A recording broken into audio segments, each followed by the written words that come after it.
Paytaxtın 46 sayılı orta ümumi təhsil məktəbinin həyətində tikinti aparılır. Amma inşaat işlərinin məktəbə aidiyyatı yoxdur. Yəni məktəbin yaxınlığında fəaliyyət göstərən özəl şirkətlərdən biri nəyə görəsə təhsil ocağının həyətində tikinti aparmağa qərar verib. Elə məktəb kollektivini də təşkil salan məhz bu qərar olub. Özü də xeyli vaxtdır qərar artıq əməli işə də çevrilib. Bünövrə qoyulub, hətta mişar daşları 2 sıra qaldırılıb da. 46 sayılı məktəb şəhərin mərkəzində Nəsimi rayonu ərazisinə yerləşir. Təhsil ocağının ərazisi kiçikdir. Yəni məktəbin qarşısındakı balaca həyətdən savayı bir də arxa tərəfdə təxliyə çıxışı üçün bu ərazi var ki, onu da öz mülkiləşdirənlər tapılıb. Ən vacib bir şey vurğulamaq istəyirəm ki, bugün təxliyə planına əsasən bizim təxliyə çıxışının qarşısı alınır.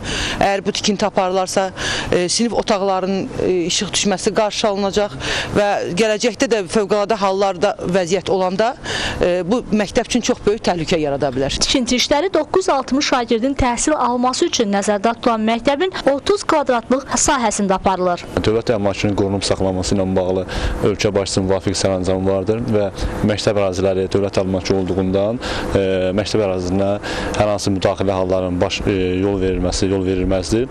Belə halların gələcəkdə baş verməməsi və bunların qarşısı alınması məqsədi ilə məktəblərin hazırda texniki pasportlarının hazırlanması tədbirində müvafiq işlər görülür və hazırda bununla bağlı tədbirlər həyata keçirilirdir. Məktəbin bir addımlığında tikinti işlərini aparan təşkilatın mövqeyini öyrənmək istəsək də şirkətin mühafizəçiləri binada rəhbər şəxslərdən kimsənin olmadığını bildirdilər.